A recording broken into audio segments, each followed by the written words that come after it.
جمال الصحة وصحة الجمال،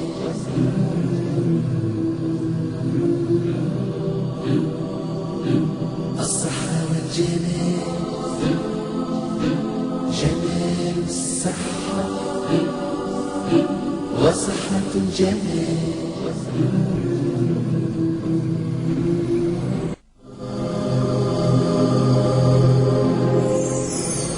الآن برنامج خير شفاء. إذا مرضت فهو يشفي،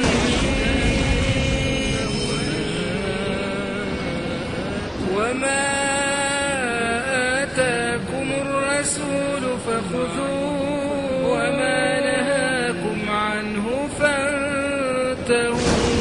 ما أنزل الله داء إلا أنزل له دواء.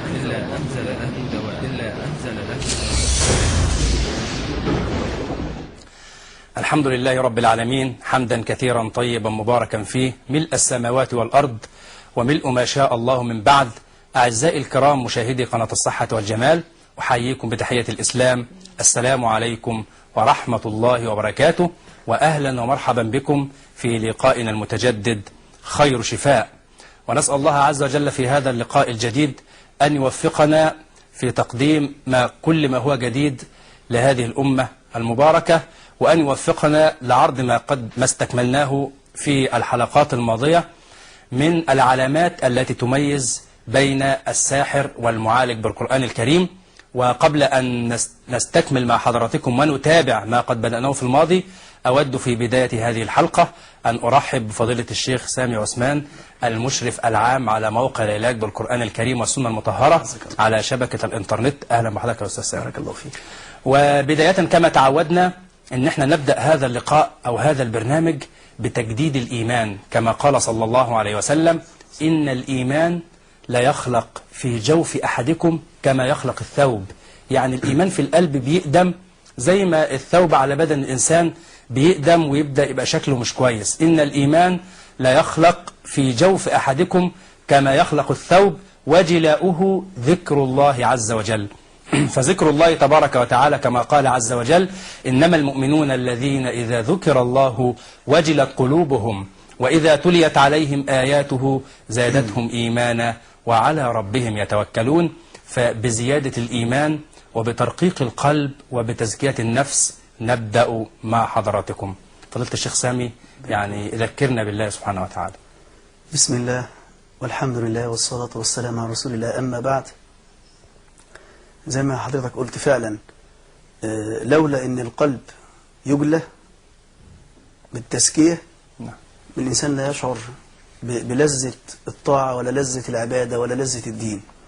أنا بفضل الله عز وجل هحكي موقف لأحد الإخوة، أخ كان عاصي بعيد عن ربنا شديد البعد، عاق لأهله، ما بيصليش، بيعمل كل الموبقات. هذا الشخص أراد المولى عز وجل الملك سبحانه وتعالى القادر على كل إنسان، سبحانه قادر على كل إنسان، أعطاك النعم وقادر سبحانه أن يسلبك النعم. سلب هذا الشاب، ربنا سبحانه وتعالى سلب هذا الشاب نعمة الحركة، بقى عنده شلل رباعي، ايدين ورجلين. تخيل نفسك كده من غير ايدين ولا رجلين، موجودين بس ما تقدرش تستخدمهم. نعمة موجودة بس سلبت النعمة، لأن كلمة النعمة في نعمة ظاهرة وفي نعمة باطنة. الرجل موجودة ولكن ما تقدرش تتحرك. ربنا أراد إنه ما يخليش الرجل دي تتحرك، أراد إن الإيد دي ما تتحركش. الإيد اللي أنت بتعصى بيها ربنا سبحانه وتعالى، اللي بترتشي بيها وبتلمس بيها جسد المرأة لا تحل لك، وأنت كذلك. والرجل اللي بتمشي بيها في المعاصي. هذا الشاب سأله المذيع في أحد القنوات الإسلامية، بيقول له: إيه اللي أنت تتمناه في اللحظة اللي أنت فيها دي؟ إيه الشيء اللي أنت تتمناه؟ قال له: 3 أماني. 3 أماني. عارف أول أمنية إيه؟ تخيل، قال نفسي أسجد لربنا. سبحان الله. نفسي أسجد لربنا. أنت تقدر تسجد دلوقتي؟ تقدر. طب ما بتسجدش ليه؟ عارف بكى وقال إيه؟ قال أنا أخشى إن أنا أقع تحت آية يوم يكشف عن ساق ويدعون إلى السجود فلا يستطيعون. لا حول ولا قوة إلا بالله. ليه؟ لأن هو حس بالعجز. أنت قادر تصلي؟ طب ما بتصليش ليه؟ أنت قادرة تصلي؟ طب ما بتصليش ليه؟ من النهاردة، من دلوقتي، من بعد ما سمعت الكلام ده، قوم اتوضى وصلي. قول من النهاردة أنا مش هقطع صلاة. أنا من النهاردة خلاص الصلاة دي حياتي. أنت عارف يعني إيه صلاة؟ شوف، احنا بنقول بني الإسلام على 5. لما تيجي تبني بيت، البيت ده ينفع البيت تسكن فيه وهو عمدان بس كده من غير جدران، من غير سقف. بني الإسلام على 5، ده أساس الإسلام، أساس. بس لازم يكون فيه جدران، ولازم يكون فيه شبابيك، ولازم يكون فيه كراسي، ولازم يكون فيه كل الخدمات اللي انت محتاجها في البيت. ولكن احنا بنتكلم على أصل الإسلام. بني الإسلام على 5. طيب يبقى عندنا ال5 اهو. نبدأ بالحج. الحج ده مرة واحدة في العمر، ولو انت ما عندكش الإمكانيات يسقط ايه؟ عنك. ادي خلاص نزلنا لك جزء، حاجة من حاجات الإسلام. طيب الزكاة، لو انت فقير لو ما عندكش النصاب بتاع الزكاة ما تقدرش تطلع زكاة، خلاص سقط عنك فرض الزكاة. طيب وبعد كده الصيام، لو انت من أهل الأعذار سقط عنك الايه؟ الصيام. حاجتين ما يسقطوش عنك أبدا، وهم دول محك الحلقات بتاعتنا، الصلاة ولا إله إلا الله. الاثنين مشبوكين ببعض كده. لا إله إلا الله. في عمدان ممكن تشيلها في العمارة، مش متشال عليها المبنى. العمودين دول لا يمكن لو شلتهم المبنى كله يقع. الصلاة لا تسقط عنك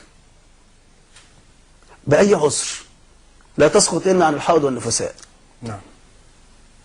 يبقى إذن قوم صلي، الحق نفسك قبل ما ربنا يسلبك نعمة السجود. ده بكى قال أنا مش قادر أسجد. سألوه عن النعمة التانية، الأمنية التانية اللي أنت محتاجها. قال نفسي في شيء أنتوا تشوفوه بسيط وأنا أشوفه كالجبال. جبل أشد من الجبل. عارف إيه؟ يقول نفسي أقلب في ورق المصحف وأقرأ فيه. يا سلام، سبحان الله. نفسي أقلب. أنت تقدر تقلب في ورق المصحف ولا ما تقدرش؟ والله قادر. بدل ما أنت بتقلب في مجلات وأفلام وحاجات ملهاش لازمة، ابدأ خلي صوابعك دي تشتغل لله. ابدأ قلب في المصحف. نظرتك للمصحف عبادة، وكل حرف هتاخد 10 حسنات وزيادة. شوف قال لك إن أنا أقلب في المصحف. أنتوا شايفين الأمر سهل، أنا بالنسبة لي زي الجبال. عارف الأمنية الثالثة؟ ودي لكل شخص ليه أب وأم. لكل شخص ليه أب وأم. قال نفسي في عيد أدخل على أمي أضمها وأبوس راسها وأقول لها سامحيني على اللي أنا عملته. أنا عصيت ربنا وأذيتك وضريتك. يلي صوتك بيعلى على أمك، يلي صوتك بيعلى على أبوك، اتقي الله، اتقي الله والحق. أنت تعرف النبي صلى الله عليه وسلم في الأثر الصحيح صعد المنبر، وكان المنبر 3 درجات، ولكن الشاهد في الحديث على سلمة من السلالم المنبر، كل سلمة كان بيقول أمين. فقالوا له قد فعلت شيئا لم تفعله من قبل يا رسول الله. عند كل سلم درجة سلم كنت تقول آمين. لماذا؟ قال أتاني جبريل. الشاهد فقال خاب وخسر. قال إيه؟ خاب وخسر من بلغ أبواه عنده عند الكبر ولم يغفر له. قل يا محمد آمين. قال آمين. مين اللي دعا؟ جبريل. أمين السماء. ومين اللي قال آمين؟ النبي صلى الله عليه وسلم. خلصت. الحق نفسك.